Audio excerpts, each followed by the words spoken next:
Saudara-saudari dan anak-anak yang terkasih dalam Kristus, dari Novisiat SVD Kuburuteng Manggarai Flores NTT, saya Pastor Freddy Jehadin SVD menyampaikan ucapan selamat jumpa lagi lewat siraman rohani. Hari ini Rabu 28 September 2022. Injil hari ini diambil dari Lukas bab 9 ayat 57 sampai 62. Kita diingatkan bahwa mengikuti Yesus Kristus berarti siap menerima tantangan hidup.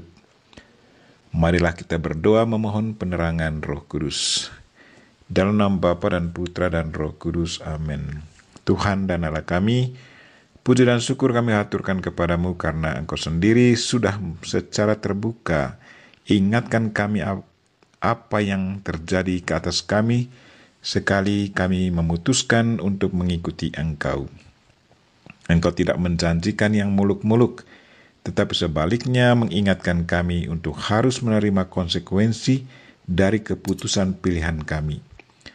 Tuhan, bantulah kami, berilah kami kekuatan dan kesabaran. Semoga berkat bantuan-Mu, kami selalu sanggup memikul salib yang harus kami pikul. Tuhan, utuslah Roh Kudus-Mu, terangilah pikiran dan hati kami, agar sabda-Mu yang akan kami dengar dapat kami pahami dengan baik. Dan isi pesan-Mu dapat kami hayati dan amalkan dalam hidup harian kami. Doa ini kami sampaikan dengan perantaran Kristus Tuhan kami. Amin. Tuhan bersamamu dan bersama roh-Mu. Inilah Injil Yesus Kristus menurut Lukas. Dimuliakanlah Tuhan. Sekali peristiwa ketika Yesus dan murid-muridnya sedang dalam perjalanan, datanglah seorang di tengah jalan berkata kepada Yesus, "Aku akan mengikuti Engkau kemanapun Engkau pergi." Yesus menjawab, "Serigala mempunyai liang dan burung mempunyai sarang, tetapi anak manusia tidak mempunyai tempat untuk meletakkan kepalanya." Lalu kepada orang lain Yesus berkata, "Ikutlah aku." Berkatalah orang itu, "Izinkanlah aku pergi dahulu menguburkan Bapakku." Tetapi Yesus menjawab, "Biarlah orang mati mengubur orang mati, tetapi engkau pergilah dan wartakanlah kerajaan Allah di mana-mana." Seorang lain lagi berkata, "Tuhan, aku akan mengikuti Engkau, tetapi izinkanlah aku pamitan dahulu dengan keluargaku." Tetapi Yesus berkata, "Setiap orang yang siap untuk membajak, tetapi menoleh ke belakang tidak layak untuk kerajaan Allah." Demikianlah sabda Tuhan. Terpujilah Kristus. Saudara-saudari dan anak-anak yang terkasih dalam Kristus, tema renungan kita hari ini ialah mengikuti Yesus berarti siap menerima tantangan hidup. Izinkan saya menceritakan pengalaman hidup sebagai seorang misionaris muda yang bekerja di salah satu wilayah misi di tahun 1991.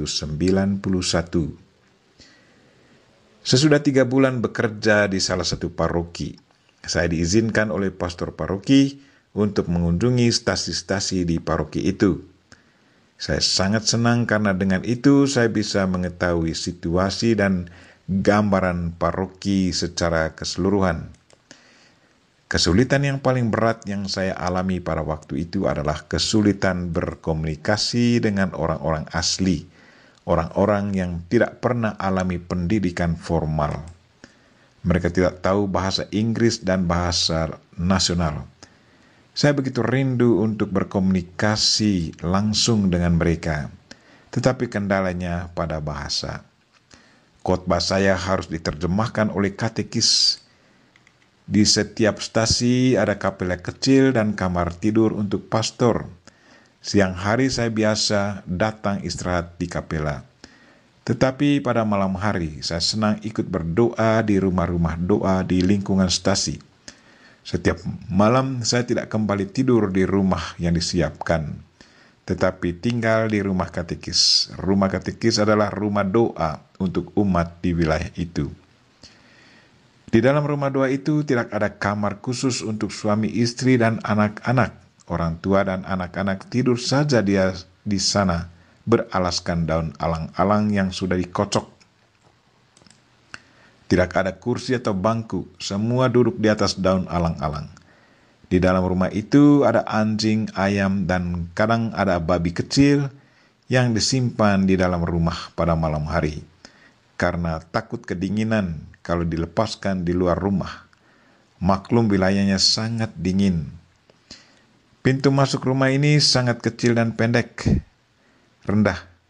Kalau mau masuk, kita harus bungkuk atau jalan merangkak, kayak rumah ala Eskimo.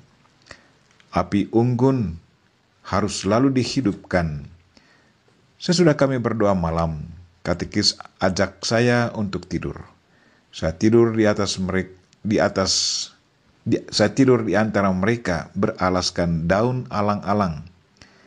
Saya merasakan ada kutu anjing, kutu ayam merayap di tubuh saya.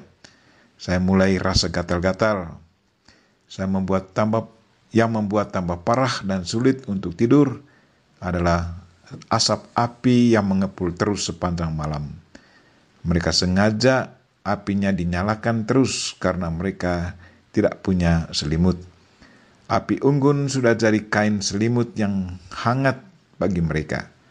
Mereka semua tidur nyenyak, sementara saya sendiri tidak bisa tidur karena asap dan gigitan kutu ayam dan anjing.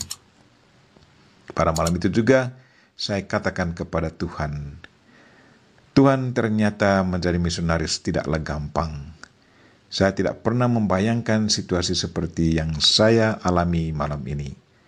Tetapi terima kasih Tuhan karena sekarang saya boleh belajar apa artinya hidup menjadi misionaris. Rasakan apa yang umat rasakan. Saudara-saudari dan anak-anak yang terkasih dalam Kristus, hari ini Yesus berkata kepada orang yang mau mengikutinya, serigala mempunyai liang dan burung mempunyai sarang, tetapi anak manusia tidak mempunyai tempat untuk meletakkan kepalanya. Pernyataan Yesus ini justru sudah jadi kekuatan saya pada saat saya alami kesulitan di malam pertama di lingkungan umat yang saya kunjungi.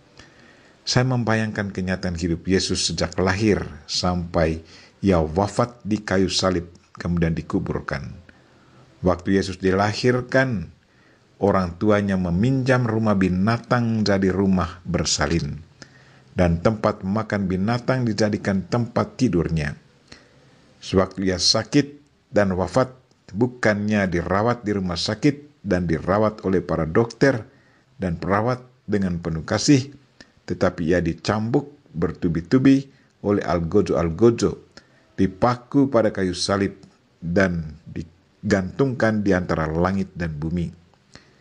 Sebelum dikuburkan, bukannya dimandikan dan dikenakan pakaian kebesarannya, lalu dimasukkan ke dalam peti yang bagus, tetapi dalam keadaan berlumur darah, ia dibungkus dengan kain lenan, lalu dimasukkan begitu saja ke dalam kubur pinjaman milik Yusuf dari Arimatea.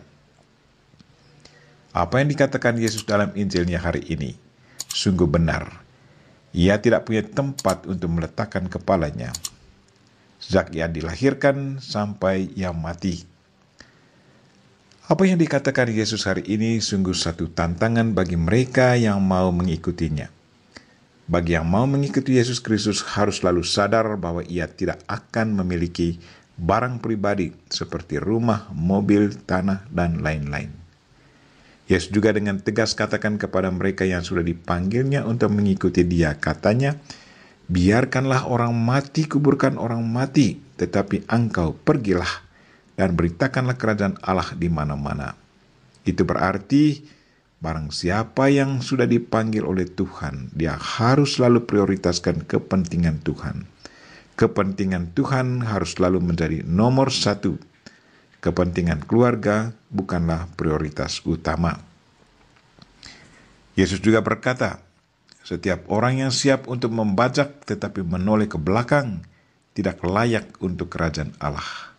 Itu berarti sekali kita dipanggil, fokus kita harus ke depan, bukan lagi pada keterikatan pada masa lampau. Dengan singkat kita boleh katakan bahwa sekali kita memutuskan untuk mengikuti Kristus, Itu berarti kita harus menerima semua tantangan hidup yang kita hadapi. Mengikuti Yesus Kristus berarti siap menerima tantangan hidup.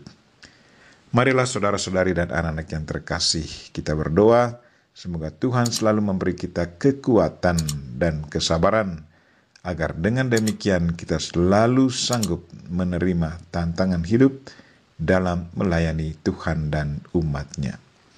Kita mohon Bunda Maria untuk selalu mendoakan kita. Amin. Marilah kita mohon berkat Tuhan. Tuhan bersamamu dan bersama rohmu. Semoga saudara sekalian dan mereka yang kita doakan pada hari ini, secara khusus orang sakit, dan segala aktivitas kita sepanjang hari ini diberkati oleh Allah yang Maha Kuasa, Bapa dan Putra dan Roh Kudus. Amin.